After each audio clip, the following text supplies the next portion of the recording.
Recent weeks in Kashmir have witnessed a surge in attacks on soft targets, and most of them were shot by hybrid terrorists.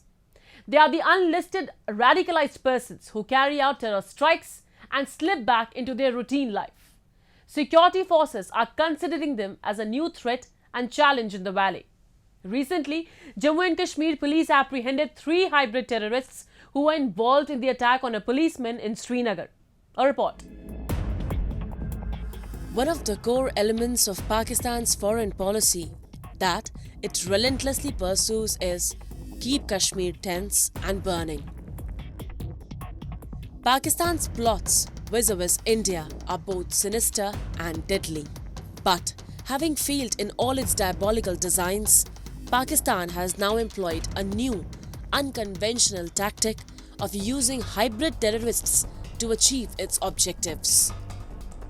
Hybrid terrorists are neither typical terrorists who swear allegiance to one or the other terrorist group, nor do they rely on conventional modes of carrying out terrorist activities.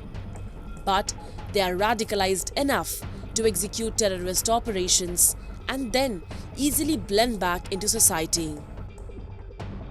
Lately, there has been a surge in attacks on soft targets across the valley, including in Srinagar, raising alarm among the local populace. Most of these attacks have been executed by pistol-wielding youth who do not appear on the radar of the security agencies as recognized terrorists. Recently, security forces managed to apprehend 3 hybrid terrorists involved in the attack on their policeman. According to police officials, the conspiracy of the attack was hatched by one Pakistan-based terrorist who got in touch with the local mastermind Danish Ahmed Mullah.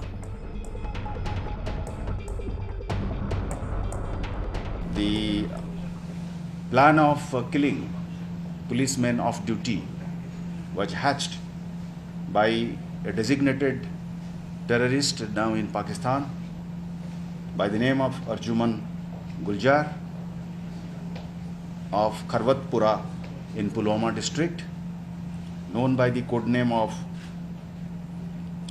Hamza Burhan. Is that correct? So he is the start point as far as we are concerned. He hatches a conspiracy and he has caches of pistols here and there hidden. He arranges 3 persons to kill. In a way, the mastermind here is one Danish Ahmed Mullah, son of Ghulam Muhammad Mullah, a resident of Hamdaniya colony, where actually our constable was living. These Pakistan-nurtured hybrid terrorists predominantly target unarmed individuals, such as businessmen, activists, off-duty policemen, who are unlikely to offer resistance.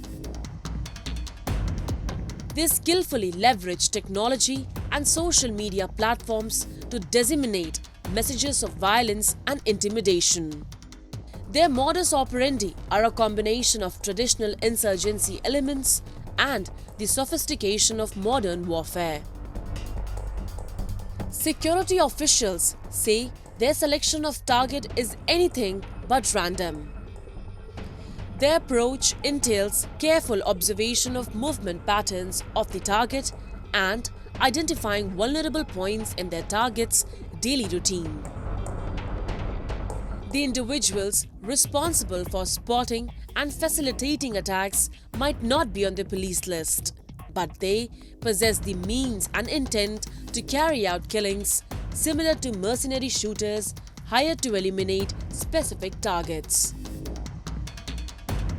As a result, the security forces are grappling with unprecedented challenges in combating these elusive adversaries.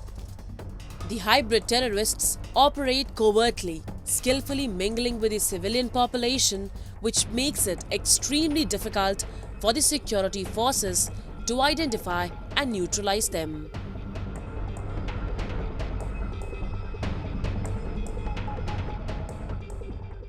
it becomes pretty difficult to identify a person who's going to suddenly spring up as a hybrid terrorist. Whereas for the case of a conventional terrorist, the details of such a person are available with the security forces operating in that area, and the latest electronic surveillance means are employed to keep a tab on him or her, as the case may be. But this luxury is not available for a hybrid terrorist because it is not known till he or she has carried out the attack. And more often than not, such people carry out attacks, ensuring that there are no CCTV cameras operating in that area, ensuring that the place where they're carrying out the attack is not a high threat area, as a result of which their appearances are rarely captured. Hence, to counter hybrid terrorism is much more challenging for security forces as compared to capturing a conventional terrorist. Despite the ongoing turmoil, the communities in Jammu and Kashmir are rallying together, rejecting violence and fostering unity to counter this menacing threat. Education and awareness plays vital roles in dismantling the ideology that fuels hybrid terrorism.